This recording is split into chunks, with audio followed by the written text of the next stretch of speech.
जब से मैं हाई स्कूल में आया तब से लेकर अब तक मैं डर डर के जीता आया हूं। वो बहुत ही दर्दनाक था। मैंने सफर किया हर दिन ताकि मैं एक नॉर्मल स्कूल लाइफ जी सकूं, पर कुछ नहीं बदला। साले लूजर, अब तू खुश है ना? हम लोग तेरा बर्थडे सेलिब्रेट कर रहे हैं जो तेरे फैमिली ने भी नहीं किया तेरे लिए। इसका तो कोई दोस्त भी नहीं है। सोच तू इतना बेकार है, वो तो तेरा नसीब अच्छा है। मैं तेरे साथ बात करता हूँ, इसलिए मैं जैसा चाहूंगा तू वैसा ही करेगा, समझा? मेरे पास कोई और रास्ता नहीं बचा था। मैं गिव अप करने ही वाला था, लेकिन फिर मैंने रियलाइज किया। आज का सबसे बड़ा खबर, एक हाई स्कूल स्टूडेंट ने अपने बुलीज को बहुत ही बुरी तरीके से मार डाला है। मैंने जो किया वो सही था। वो सब मॉन्स्टर्स थे। उन्होंने मेरा और मेरे फैमिली का मजाक उड़ाया। मुझे किसी की राय से कोई फर्क नहीं पड़ता। मैंने ये सब सरवाइव करने के लिए किया। मैं दूसरे विक्टिम से कहना चाहता हूं, उठो और वही करो जो मैंने किया।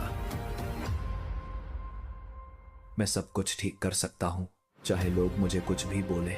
मैं सब ठीक करके ही रहूंगा। मुझे फर्क नहीं पड़ता लोग क्या सोच रहा है मेरे बारे में। मैं बेसहारा था और मुझे मेरे सर्वाइवल के लिए जिस हद तक जाना पड़ेगा मैं जाऊंगा। जब मुझे स्कूल में सब लोग बुली करते थे। जन्मदिन मुबारक लूजर। चल अब जमीन में जो केक का टुकड़ा पड़ा है वो उठा के खाना शुरू कर। ओह, कितना गंदा दिख रहा तू, बिल्कुल एक सुअर जैसा। तो दोस्तों, हमारे स्कूल का सबसे बड़ा लूजर का आज बर्थडे है। चल अब हंस अच्छे से। मैं स्कूल नहीं आना चाहता। हाई स्कूल में आने का क्या फायदा जब हर रोज मेरे साथ यही होता रहता है। सब लोग हर रोज मुझ पे हंसते हैं। मेरा मजाक उड़ाना जैसे उनका टाइम पास है, और यहाँ मैं लाचार, कमजोर। कभी कभी लगता है मुझे खुद को खत्म कर देना चाहिए। मुझ पर मत हंसो, मुझे ऐसे मत देखो प्लीज। मेरा क्या दोष था? क्या मैं इसी लायक हूँ? मैं कमजोर था, मैं डरता था उन लोगों से और चुपचाप सब सहता था। लेकिन अब एक एक को जवाब देने का समय आ चुका है।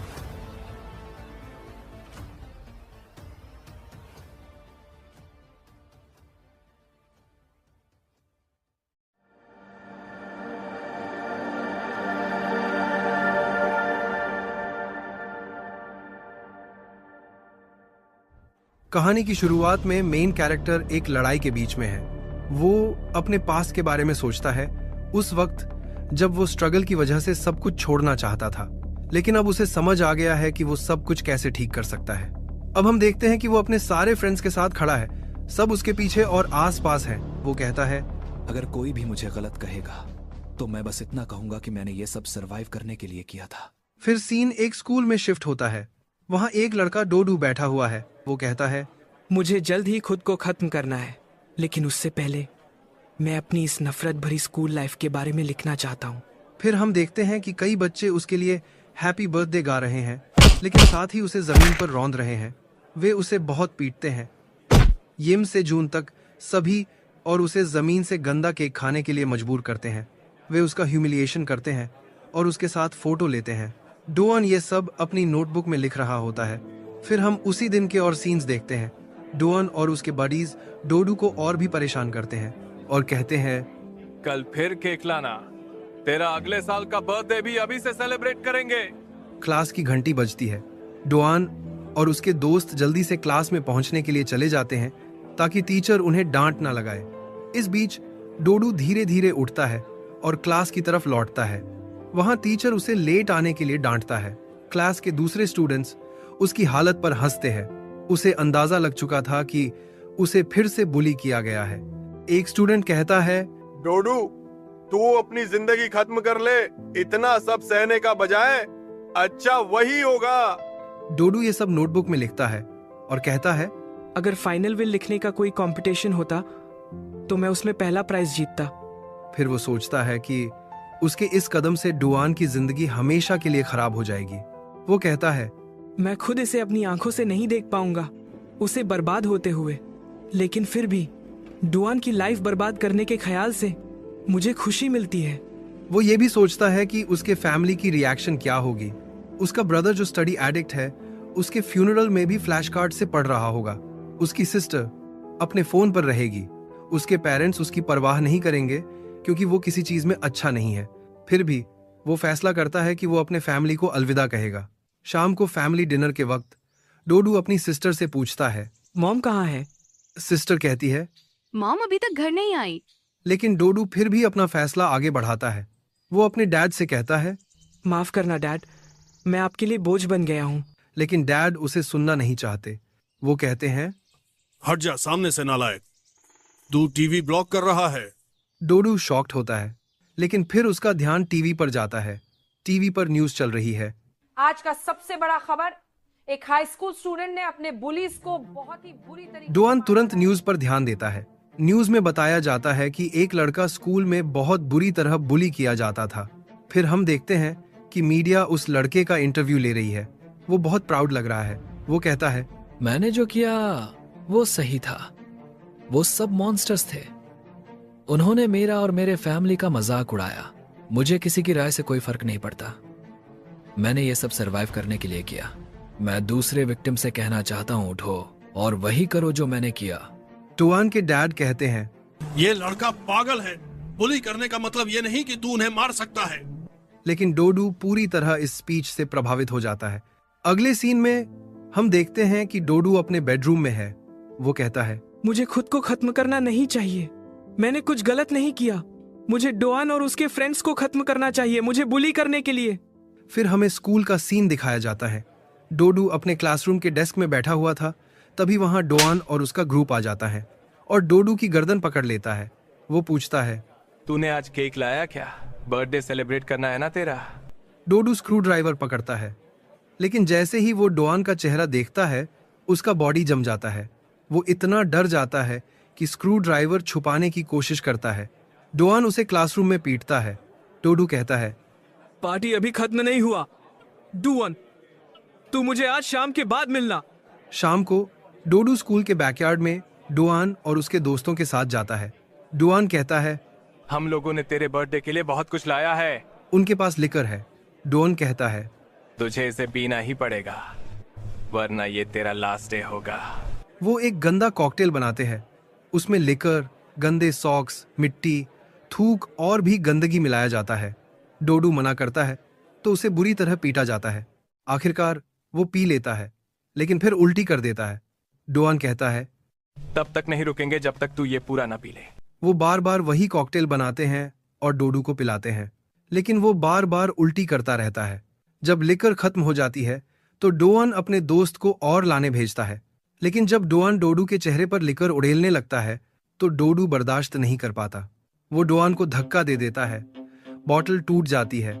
डोडू भागने लगता है। वो खुद नहीं जानता कि क्यों भाग रहा है, लेकिन भागता है। लेकिन डोआन जल्दी ही उसे पकड़ लेता है और फिर से पीटता है। चेहरे पर कई मुक्के मारता है, बाल पकड़कर घसीटता है। जैसे जैसे वो घसीटा जा रहा होता है, डोडू सोचता है, मैं डोआन के चेहरे से डरता हूँ, लेकिन अगर मैं उसे पीछे से हमला करूंगा तो मैं कुछ कर सकता हूँ। सही मौके पर वो डोआन को धक्का दे देता है। डोआन गुस्से में आता है, लेकिन उससे पहले कि वो कुछ कर पाता, एक कार आकर डोआन को कुचल देती है। सब लोग घिर जाते हैं। डोडू डरकर भाग जाता है।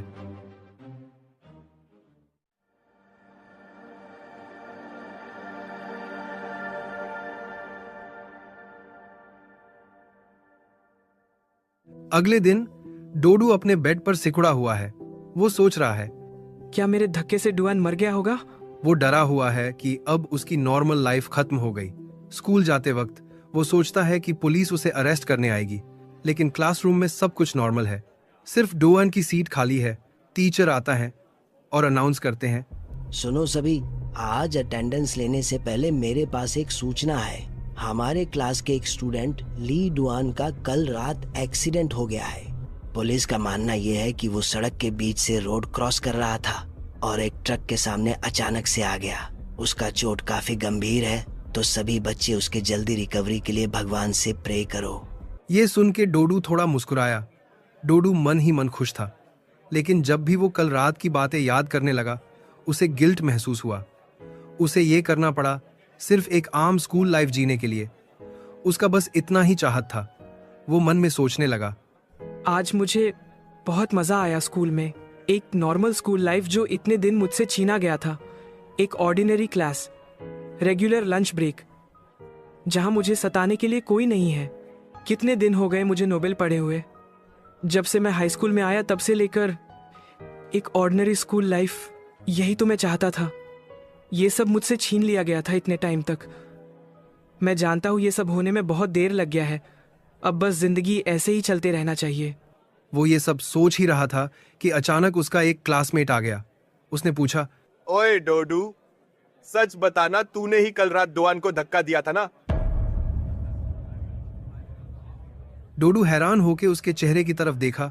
उसके दूसरे क्लासमेट ने फिर मजाक में बोला, अरे नहीं, ये बस मजाक कर रहा तेरे साथ। और फिर वो दोनों वहां से जाने लगे। जाते हुए उन दोनों में कुछ बात हो रहा था। कल रात ही उसके साथ डोआन के क्रू का पंगा हुआ था, और तुझे लगता है इस फट्टू में उतना हिम्मत है? किसको पता था जब एक लूजर का सब्र का बांध टूटता है तो वो किस मुकाम पे पहुंच सकता है। डोडू ने नोटिस किया आज डोआन के एब्सेंस पे क्लास का माहौल काफी शांत है। जो स्टूडेंट्स उसके साथ पहले बुली होता था वो भी आज कंफर्टेबल नजर आ रहा है। डोडू मन ही मन ये सोच रहा था। तब अचानक से एक पुलिस कार स्कूल के अंदर आते हुए दिखता। क्लास टीचर डोडू को ऑफिस बुलाता है। ये सुन के डोडू घबरा जाता है। ऑफिस रूम में पुलिस डोडू को हथकड़ियां पहनाता। एक ऑफिसर कहता है, तुमने ली डुआन को जान से मारने की कोशिश की है। उसके जुर्म में तुम्हें गिरफ्तार किया जाता है। तुम्हें अपनी बात पेश करने का मौका दिया जाएगा पुलिस स्टेशन में। उसका क्लास टीचर हैरान नजर आता है। फिर पुलिस के एक सीनियर ऑफिसर दिखाता है कल रात के इंसिडेंट का एक सीसीटीवी फुटेज, जहां साफ नजर आता है डोडू ने डोआन को धक्का दिया था। टीचर बोलता है, हाय डोडू, तुम कैसे? ये सब? तुम तो एक नॉर्मल बच्चे थे। डोडू के पास उसका जवाब नहीं होता। डोडू मन ही मन कहता है, शायद भगवान यही चाहता है और मुझे सजा मिलनी ही चाहिए। मुझ जैसे इंसान कभी खुश नहीं हो सकता। सच्चाई बहुत कड़वा होता है। जैसा फिल्म या टीवी सीरियल्स में दिखाया जाता है उससे काफी अलग। अब सोसाइटी हमेशा सिर्फ तुम्हारे बुरे कर्मों के लिए ताने देगा, एक ऐसा बोझ जो हमेशा तुम्हारे दिल को कुचलता रहेगा। फिर हमें कोर्ट का हॉल रूम दिखाया जाता है जहां जज अपना फैसला सुनाता है। हमारे बीच एक स्टूडेंट है, यिम डोडू, जिसने ली डुआन को चलती हुई रोड में धक्का दिया था, जिसके कारण उसका एक्सीडेंट एक ट्रक के साथ हुआ। ये एक अटेम्प्ट टू मर्डर केस है जो बहुत ही सीरियस क्राइम है जिसे अनदेखा नहीं किया जा सकता। हालांकि यिम डोडू को उस दिन बुली किया गया था और उसको अल्कोहल भी दिया गया था उस दिन। इसके चलते उसे 2 साल का प्रोबेशन यानी पुलिस के कड़ी निगरानी में रखा जाएगा। उसका परिवार भी उसके साथ ही आया था, जो बिल्कुल भी खुश नहीं दिख रहे थे। उसके पापा ने उसके स्कूल में जाने के लिए मना कर दिया और उसे खुद ही स्कूल जाने को बोला। डोडू को पता चल गया था उसके साथ और भी बुरा होने वाला है। स्कूल पहुंचते ही उसे और भी बड़ा झटका लगा। उसे पता चला उस इंसिडेंट की वजह से उसे स्कूल से भी निकाल दिया गया है। वो जब स्कूल के बाहर आया तो स्कूल के दूसरे स्टूडेंट्स उसके साथ क्रिमिनल जैसा बर्ताव कर रहा था। साले को स्कूल में कौन घुसने दिया? इसे देख के ही मुझे पीटने का मन करता है। सच अ क्रीप, इसको देख के ही मुझे घृणा आती है। मुझे तो पहले से पता था ये बहुत बड़ा सनकी है। अब तो लगता है डुआन इसे बुली करके अच्छा ही करता था। डोडू चुपचाप वो सब सहता रहा। वो मन ही मन सोचने लगा, तुम लोगों ने कभी नहीं झेला कि बुली होना कैसा लगता है, और फिर भी यहाँ मुझे जज कर रहे हो। उसे अब लगने लगा कि उसके घर वालों के अलावा और कोई उसका परवाह नहीं करता। वो स्कूल से सीधा अपने घर के लिए निकला। घर पहुंचते ही गेट पे उसका डैड खड़ा था। उसके घर आते देख उसके डैड ने बोला, तू निकल जा इस घर से। डोडू ये सुन के मानो उसके पैरों तले जमीन हिल गया। डोडू रोने लगा और बिना कुछ बोले घर से निकल गया। बाहर बहुत तेज बारिश हो रहा था। डोडू अपने अपार्टमेंट के बाहर चलते हुए सोच रहा था उसके परिवार वाले कितनी आसानी से उसे घर से निकल जाने को बोला। वो जिद ले लिया था कि घर वापस नहीं जाएगा। डोडू बस एक आम जिंदगी जीना चाहता था, पर अब उसके लाइफ में कुछ बचा ही नहीं। तभी वहां कुछ लड़के आ जाता है। डोडू उनको जानता है। ये वही स्टूडेंट्स हैं जो डोअन के साथ डोडू को बुली करता था। उनमें से एक लड़के ने कहा, जो तूने डुआन के साथ किया है उसके बाद तुझे ऐसे ही हम जाने नहीं देंगे। और फिर उसे पीटने लगे। उन लोगों के हाथ में अम्ब्रेला था, उसी से वो लोग डोडू की पिटाई करने लगे। डोडू बहुत लाचार नजर आ रहा था। वहां बहुत सारे लड़के थे ऐसे में वो चाहकर भी ज्यादा कुछ नहीं कर पाता। एक लड़का उसके सर पे अपना जूता रगड़ते हुए बोलता है, तूने जो डुआन के साथ किया है उसके लिए तुझे माफी मांगना होगा, वो भी कुत्तों की तरह। और तुझसे बेहतर ये किसको पता होगा कि जब तक तू अच्छे से माफी नहीं मांगेगा तब तक हम लोग तुझे पीटते रहेंगे। डोडू सोचता है, क्या मैं डुआन को धक्का देके डुआन से भी घटिया इंसान बन गया? जब डुआन ने मुझे उस दिन मेटाफोरिकल क्लिफ से धकेला था तब तो किसी ने कुछ नहीं कहा। मैं माफी नहीं मांगूंगा, तुम लोगों ने पहले बुली किया था। एक लड़का ये सुन के काफी गुस्से में आकर उसके ऊपर बैठ जाता है और उसके फेस पे लगातार पंचेस मारता है। डोडू के पास एक ईंट का टुकड़ा पड़ा होता है। वो उसे उठाता है और बुली को इतना जोर से मारता है कि वो खून में लथपथ हो जाता है। डोडू कहता है, मैं अब किसी चीज का पछतावा नहीं करूंगा। मैं अब से दूसरों को खत्म करता रहूंगा ताकि मैं सरवाइव कर सकूं।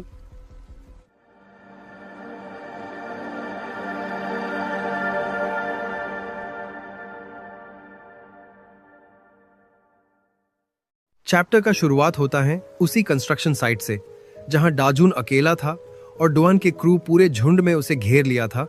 डाजुन के पास वो ईंट का सहारा था, उससे वो हमला करना चाहा, लेकिन तभी पीछे से एक लड़के ने डाजुन के सर पर जोरदार वार किया। एक लड़का उसका बाल पकड़ा और फिर उसका चेहरा सामने किया। डाजुन अपने मन में ये सोच रहा कि काश वो ताकतवर होता।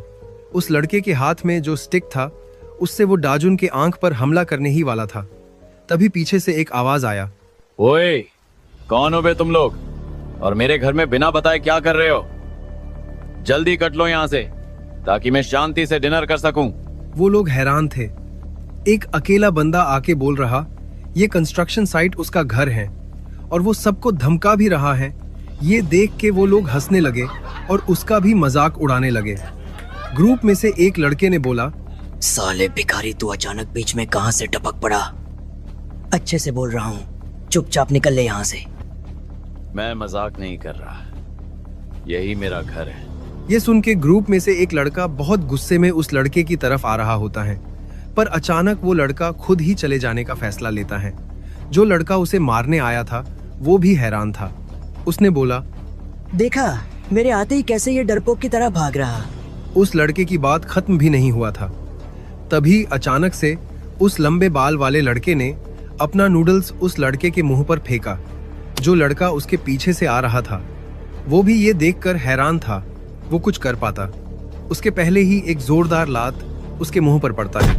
उस ग्रुप के सारे लड़के गुस्से में आकर डजुन को छोड़ के उस बंदे पर हमला करता है, पर वो लड़का अकेले ही सबको पीटने लगता है।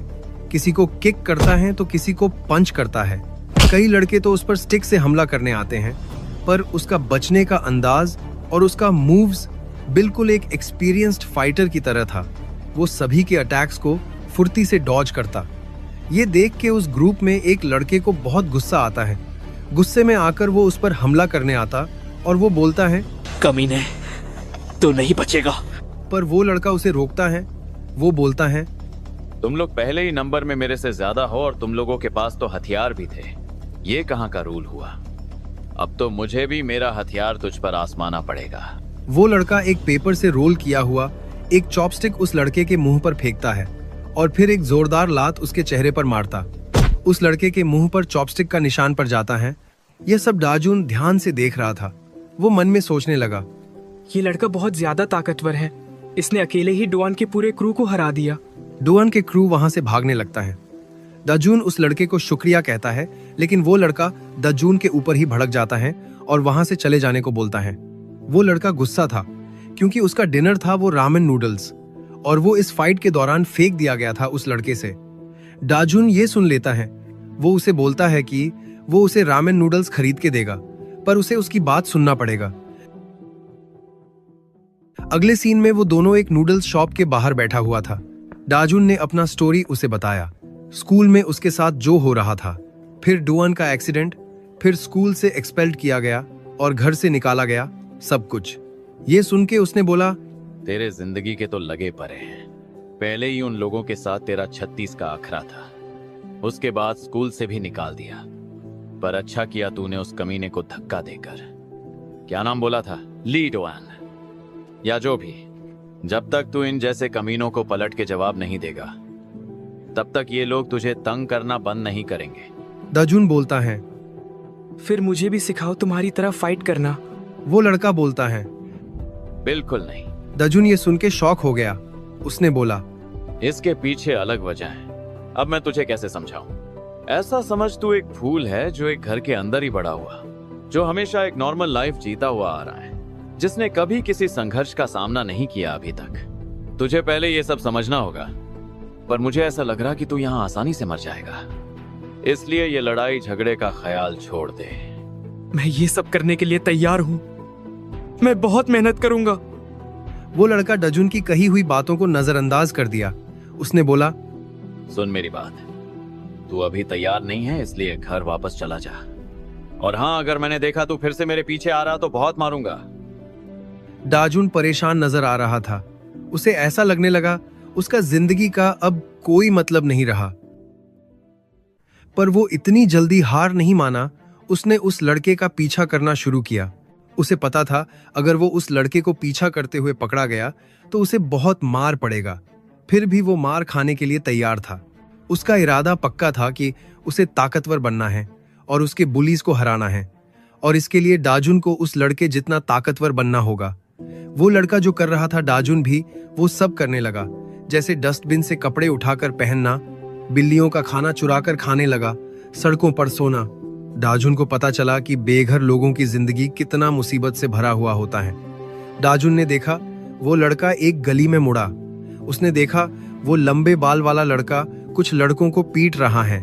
असल में उन लड़कों ने ही पहले उसे मारने की कोशिश की, बिना जाने कि वो अकेला उन सब से ज्यादा ताकतवर है। दाजुन उसे देखकर मन में सोचने लगा, अगर वो उस लड़के जितना ताकतवर होता तो वो उसके बुलीज से अपना बदला ले पाता।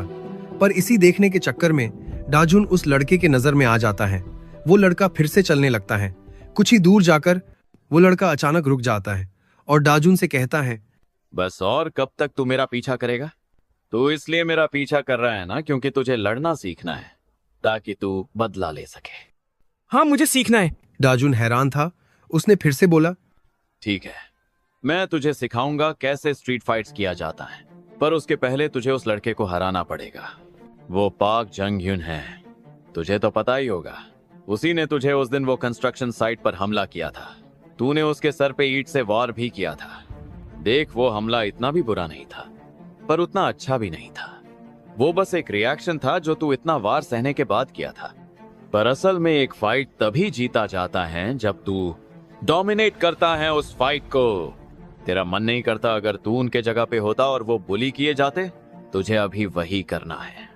दाजुन समझ गया था उसे क्या करना है। कभी मैं चारा हुआ करता था, अब शिकार करने की बारी मेरा है।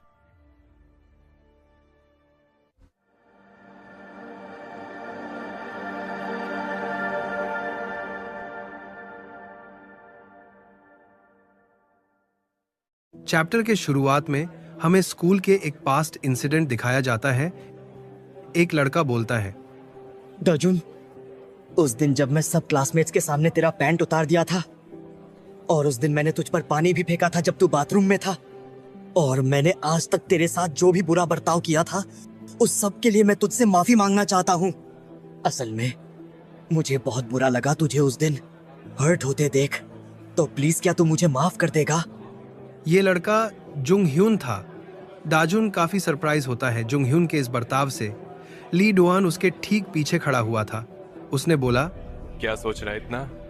जुंग ह्यून तुझसे माफी मांग रहा है ना? चल जल्दी से हाथ मिला और बेचारे को माफ कर दे। दाजुन कहता है, हाँ ठीक है। जुंग ह्यून हाथ आगे करता है। दाजुन भी ये देख के हाथ आगे बढ़ाता है। दाजुन ने उसका हाथ पकड़ा ही था तब जुंग ह्यून उसका मुट्ठी जोर से कस लेता है। दर्द के मारे दाजुन चीखता है, जुंग ह्यून, मेरा हाथ छोड़ दे। जुंग ह्यून बोलता है, तो कैसा लगा तुझे मेरा अपॉलॉजी? तू देख रहा मैं तेरे लिए कितना बुरा फील कर रहा हूँ। क्लास के दूसरे बच्चे ये देख के हंस रहा था। जुंग ह्यून ने बोला, अब से मैं तुझसे ऐसे ही माफी मांगूंगा, समझा? फिर हमें प्रेजेंट का सीन दिखाया जाता है। दाजुन बिल्कुल जुंग ह्यून के ठीक ऊपर एक बिल्डिंग के स्लैब में घात लगाकर बैठा हुआ था और फिर सही मौका देखकर जुंग ह्यून के ऊपर छलांग लगाया। जुंग ह्यून शॉक हो गया। डाजुन जुंगह्युन के कंधे पर जोरदार वार किया अपने पैर से। जुंगह्युन उस हमले से थोड़ा दूर जाके गिरा। ये सब होते हुए वो लंबे बाल वाला लड़का भी देख रहा था। डाजुन ने सोचा, मुझे लगा ही नहीं था ये इतना आसान होगा। तो ये सच है कि पहले वार करने वाले हमेशा जीतते हैं। डाजुन मन ही मन खुश था। तभी एक जोरदार मुक्का डाजुन के मुंह पर पड़ा। जुंगह्युन ने बोला, मुझे यकीन ही नहीं हो रहा, एक्सपेल्ड स्टूडेंट डाजुन आया है मुझे मारने। साले लूजर, तू अपना औकात भूल गया है क्या? इतना मार खाने के बाद भी तुझे अकल नहीं आई। और फिर लगातार डाजुन के ऊपर पंचेस मारने लगा। ये देख के वो लड़का सोच रहा था कि डाजुन का पहला वार सही था, लेकिन उसके बाद उसे पता ही नहीं था कि करना क्या है। डाजुन बहुत मार खा रहा था। जुंगह्युन उसे दूर धकेल दिया और बोला, मुझे तो जैसे कमजोर को मारकर मजा आता है, बिल्कुल एक खिलौने की तरह जो आसानी से टूट जाता है। और आज मैं तुझे तोड़ कर रख दूंगा। जुंगह्युन उसे मारने के लिए आगे बढ़ता है, पर तभी डाजुन ने एक डस्टबिन बैग लेकर उसके मुंह पर फेंकता है। जुंगह्युन कुछ समझ पाता उसके पहले ही डाजुन उसको सामने से पकड़ लेता और सामने धकेलने की कोशिश करता है, पर उसका ताकत काफी नहीं था जुंगह्युन को हराने के लिए। वो उसे फिर से मारने लगता है। डाजुन ने इसी बीच उसके आंख पर हमला करने की कोशिश किया, लेकिन कुछ नहीं कर पाया। ऐसे में साफ पता चल रहा था कि डाजुन को ऐसे फाइट्स का अनुभव नहीं है।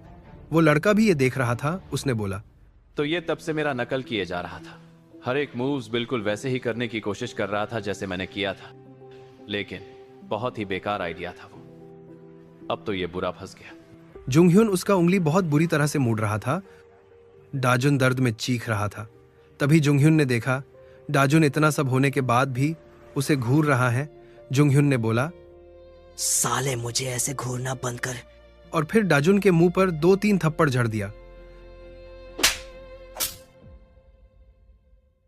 तुम चाहते हो मैं पाक जुंगह्युन को हरा दूं? फिर तुम मुझे लड़ना सिखाओगे? क्यों, तुझे नहीं लगता कि तू उसे हरा पाएगा? नहीं, ऐसी बात नहीं है। मैं कोशिश करूंगा। चल अच्छा है, पर क्या तुझे लगता है तू उसे हरा पाएगा? क्योंकि उसके पास तेरे से ज्यादा ताकत है और ऐसे में तेरा टिक पाना काफी मुश्किल है। हाँ, तुम सही हो।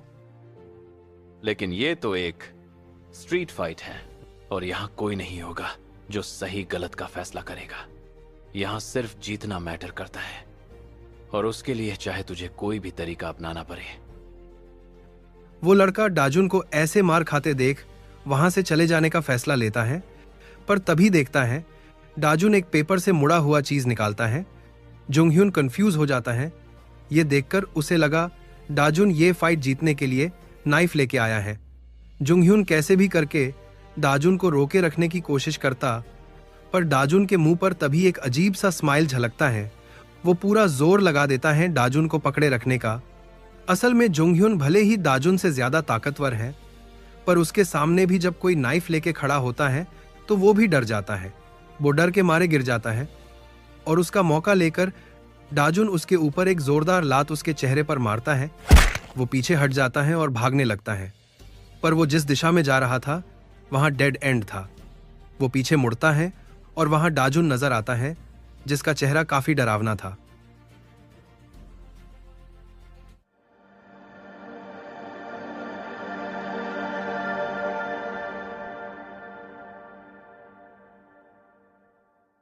Jung tried to run away from Dajun, but where he was going was a dead end.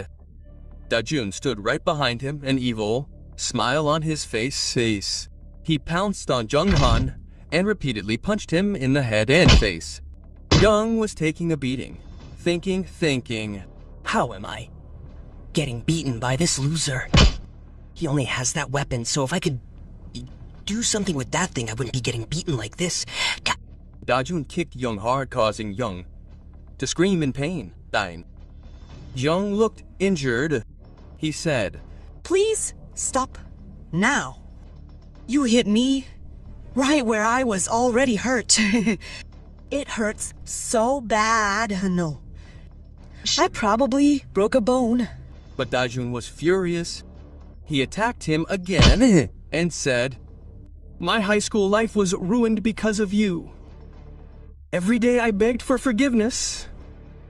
What about that? Every day I felt like death was better than this. Spoke Dajun was remembering the days when he was bullied at school. The boy, seeing this, thought, "This guy is so naive. I never thought he would win." He suddenly noticed Dajun was lost in his emotions while saying this, and Young took advantage of this opportunity to overpower him again. You think I'd lose to a loser like you? A jerk like you doesn't have the courage to hit anyone. Young took Dajun's rolled up knife from him and stabbed him in the leg. Seeing this, even the long-haired boy was shocked. Just then, Dajun broke into a smile. In reality, what Young had been afraid of, thinking it was a knife, was actually a ruler. This action enraged Young. Dajun continued smiling. So, when he told me to wait, he was working on this plan, Im Dajun, you turned out to be more interesting than I thought. Jang Hoon was furious. He kept punching Dajun in the face. He said, "I'll kill you today." Young was furious. Just then, the boy came over and, mocking Young, poured juice on his head. "Now you're crossing the line." "You won't survive now, you bastard!" He moved forward to strike, but the boy landed a powerful sidekick to Jang Hoon's face. That one kick knocked Young down.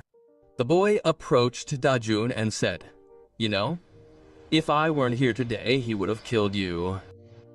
You fought well, but your luck is bad. You lost, but that means I won't teach you how to fight." Dajun wondered why he had gotten carried away by his emotions during the fight and gotten his chance. Now his life would remain the same. He said, Why? Why? I keep losing to them. He couldn't control his aggression. The boy was watching. He said, "I know you want to be strong, so I'll give you one last chance, but this time the challenge will be even more difficult for you." The boy was taking Dajun somewhere. They were talking as they went. The boy said, "For you, perhaps the people who bullied you in school are the worst people in this world." Yes, absolutely. But the truth is, there are even more vile and dangerous people in this society. More dangerous than you can even imagine. Now that you've decided to live outside, you might encounter people like these. And those who have nothing to lose are the most dangerous. You are asking where we're going, right? We're going to where such people will gather. They had arrived at a large white building. Dajun was surprised. Just then, the boy pushed Dajun. He entered the building. The boy from behind said, "Now you have to survive here?" What kind of survival? Standing right in front of Dajun was a boy who looked very strong. His fear was clearly visible on Dajun's face.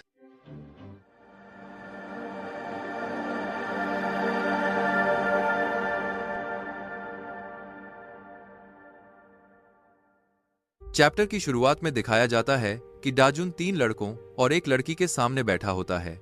जो लड़का डाजुन से बात कर रहा होता है उसका नाम छा डायोब होता है। वो लोग डाजुन को वहां एक्सपेक्ट नहीं किया था। उन लोगों में फिर बात होता है। तो तू बोल रहा है कि तू हमारे घर पर रहना चाहता है ताकि तू सीख सके कि फाइट कैसे करते हैं? हाँ। और ये किसने बोला? चो हैंगिल, मुझे यकीन नहीं हो रहा कि वो बंदा तुझे यहाँ रखकर खुद भाग गया। अच्छा, तू फाइट करने में अच्छा है क्या? नहीं। वो तो तुझे देखकर ही लग रहा था। वो सब छोड़, तूने पहले कभी घर का काम किया है? नहीं। अरे यार, इससे तो कुछ भी नहीं आता। ये हंगिल क्या सोचकर इस यूजलेस को यहाँ छोड़ गया? अब मैं इसे निकाल भी नहीं सकता। वो कमीना हंगिल इसे छोड़कर गया है। डेयोब के पास जो लड़का खड़ा हुआ था उसने बोला, अभी छोड़ वो सब डेयोब, बहुत रात हो गया है, तो फिलहाल इसे यही सोने देते हैं। फिर डेयोब डाजुन को लॉन्ड्री रूम में ले जाता है और बोलता है वहीं सो जाने के लिए। और फिर डेयोब कहता है, और ये मत सोचना कि हम तुझे यहाँ फ्री में रख रहे हैं। तुझे घर का काम करना पड़ेगा। चलो, कल मिलते हैं। अगली सुबह दिखाया जाता है कि डाजुन टॉयलेट क्लीन कर रहा होता है। अगले सीन में डाजुन एक बड़ा फ्लावर पॉट उठाकर शिफ्ट कर रहा होता है। खाने के टाइम पर हम देखते हैं कि वो चारों लोग साथ बैठकर खा रहे होते हैं, लेकिन डाजुन अकेला लॉन्ड्री रूम में खाना खा रहा होता है। कुछ समय बाद डाजुन कुछ सामान लेने बाहर गया होता है और जब वापस आ रहा होता है तो रास्ते में 4 लोग खड़े दिखते हैं। उन्हें देखकर डाजुन मन में सोचता है, मैंने कुछ दिनों से आसपास घूमकर देखा, यहाँ सब लोग गैंगस्टर जैसे क्यों लगते हैं। डाजुन का उनसे आई कांटेक्ट हो जाता है। वो सोचता है, ओह नो, इन लोगों से मेरा आई कांटेक्ट हो गया। प्लीज मुझे यहाँ कोई तमाशा नहीं चाहिए। उन 4 लोगों में से एक लड़का डाजुन को रोकता है। ओए रुक, तू मेरी गर्लफ्रेंड की लेग्स को तब से घूर रहा था क्या? जवाब दे कुत्ते। अगर तू झुककर मेरे से माफी मांगेगा तो मैं तुझे सही सलामत जाने दूंगा। डाजुन कोई जवाब नहीं देता और सोचता है, ये बंदा बस अपनी गर्लफ्रेंड के सामने शो ऑफ कर रहा है, पर हैंगल ने बोला है कि मुझे इन गैंगस्टर्स के बीच ही सर्वाइव करना है। वो लड़का बोलता है, तू मुझे इग्नोर कर रहा है क्या? लगता है तुझे सबक सिखाना ही पड़ेगा। वो डाजुन को मारने आता है और डाजुन भी पंच मारने के लिए रेडी हो जाता है। तभी वहां अचानक से डेयोब आ जाता है और एक शक भरे चेहरे से उस लड़के को देखता है। डायोब बोलता है, तू मेरे हाउस बॉय के साथ क्या कर रहा है? डायोब उस लड़के को पुश दे देता है और डाजुन से कहता है, अगर तेरी शॉपिंग हो गई है तो जल्दी आकर वेरांडा क्लीन कर। इन जैसे कचरा लोगों के आसपास मत घूम। वो लड़का डायोब को गालियां देता रहता है, लेकिन उसके साथ वाला दूसरा लड़का कहता है, छोड़ दे ह्योंगताई, तूने उनके बारे में रूमर सुने हैं ना? उनके साथ किम टेक भी है। ये लोग चो हंगिल वाली क्रू में हैं। लेकिन ह्योंगते बिल्कुल बात नहीं मानता और अचानक एक नाइफ निकालकर डायोब पर हमला करने के लिए बढ़ जाता है।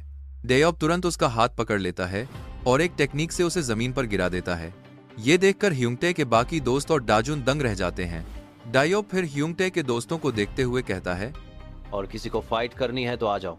डाजुन मन ही मन सोचता है, क्या हैंगल के सारे दोस्त ही इतने पावरफुल हैं?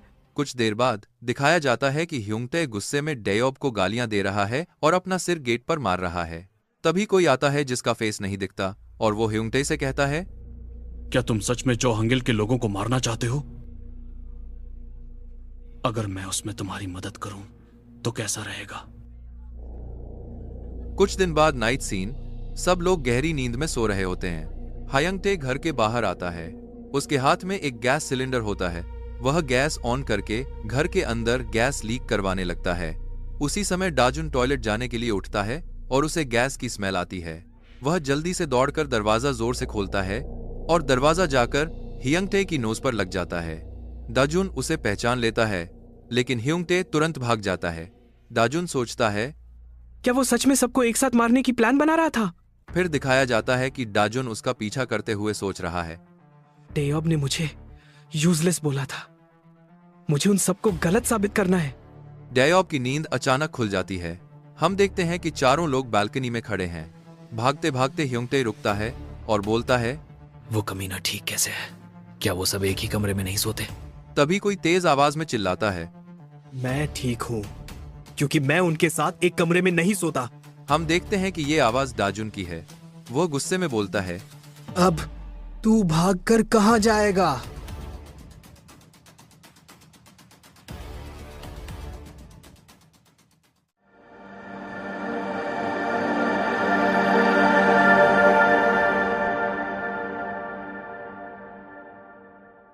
फिर हमें कुछ दिन पहले का सीन दिखाया जाता है। डाजुन और डायोब दोनों उस व्हाइट बिल्डिंग के रूफटॉप पे खड़ा हुआ दिखता है।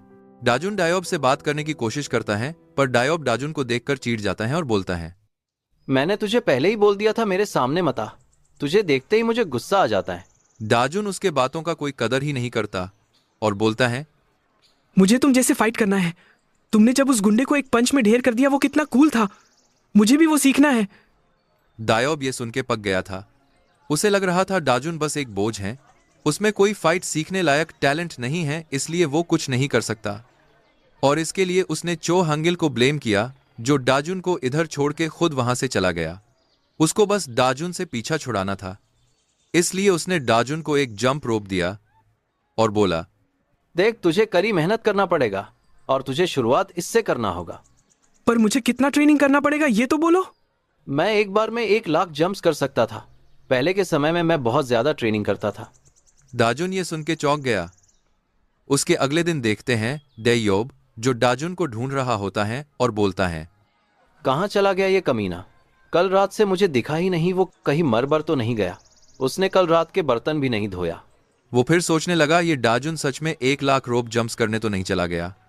वो रूफटॉप की ओर ही जाने लगा और उसने जो देखा उससे वो दंग रह गया।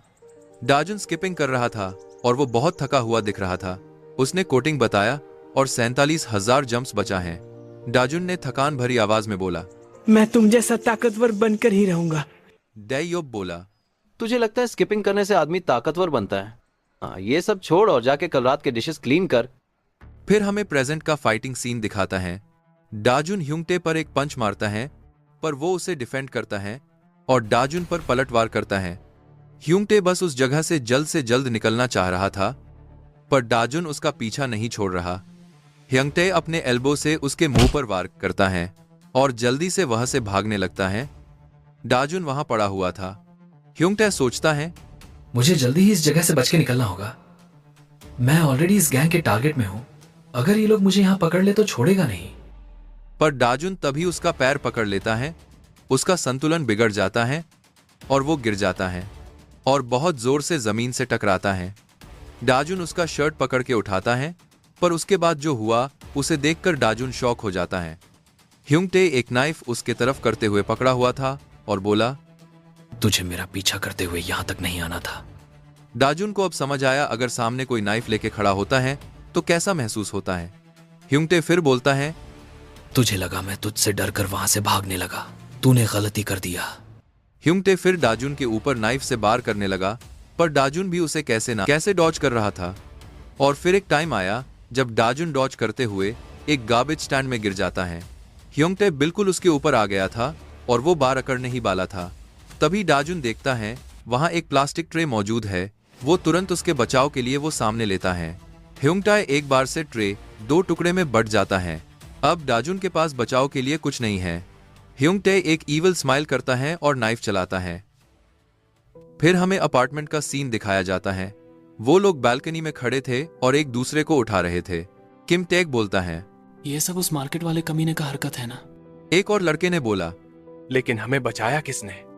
इम डाजुन वो यहां नहीं दिख रहा, कहीं वो तो नहीं? पर वो आखिर गया कहां? डायोब बोलता है, वो उस लड़के के पीछे गए जिसने इस गैस को लीक किया हमारे अपार्टमेंट पर। क्या सच में? वो पागल हो गया है क्या? एक ऐसे खतरनाक गुंडे के पीछे वो अकेले चला गया। आखिर क्या सोच के? वो जरूर अब कुत्ते की मौत मरेगा। डायोब बोलता है, नहीं, वो नहीं मर सकता। अगला सीन दिखाया जाता है जहां डाजुन बोलता है, दयोब जल्दी उठ जाओ। तुम लोगों ने मेरा बहुत मदद किया है। अब मेरी बारी है एहसान चुकाने का। डायोब अभी भी नींद में होता है और नींद में ही बात कर रहा होता है। डायोन बोलता है, ये अभी भी नींद में ही है शायद। डायोब, इस एहसान के बदले तुम्हें अब मुझे फाइट करना सिखाना होगा, याद से। डायोब तब भी नींद में बात कर रहा था और उसने बोला कि उसे कुछ चाहिए। डाजुन को लगा डायोब ने उसे उस लड़के को पकड़ कर लाने को बोला जिसने इस अपार्टमेंट में वो गैस लीक किया था। डाजुन ने बोला, ठीक है, मैं उसे पकड़ के लाऊंगा और फिर प्रूव कर दूंगा। मैं कमजोर नहीं हूं। तुम मुझे प्रॉमिस करो कि तुम मुझे उसके बाद फाइट सिखाओगे। डायोब कुछ बोलने के हालत में नहीं था। डाजुन खुद ही उसे साथ प्रॉमिस निभाने वाला रिचुअल कर लिया और वहां से भागते हुए गया। अगले सीन में वो फाइट सीन दिखाया जाता है और हमें पता लगता है डाजुन ने उसके नाइफ के वॉर को हाथ से पकड़ लिया था। डाजुन के चेहरे पर एक अजीब सा स्माइल दिखता है। उसने बोला, तुझे लगा तू आसानी से मुझे मार देगा, अब मेरी बारी। डाजुन उसे उस ब्रिज के रालिंग की तरफ धकेलने लगा। ह्युंगटे को कुछ समझ नहीं आ रहा था कि डाजुन का नेक्स्ट मूव क्या होगा। डाजुन उसका कलाई पकड़ा और खुद को आगे लेके आया। ह्युंगटे को लगा डाजुन डेयोब जैसा ही उसे फ्लिप करके वार करेगा। उसने हंसते हुए बोला, तुझे क्या लगा वो चीप ट्रिक्स मेरे ऊपर फिर से काम करेगा? ह्युंगटे ने नाइफ पकड़े हुए हाथ को और जोर से पुश किया ताकि डाजुन को और दर्द हो, लेकिन डाजुन फिर भी हंस रहा था। उसने तभी ह्युंगटे के ऊपर और प्रेशर दिया और ह्युंगटे के साथ खुद भी ब्रिज से कूद गया।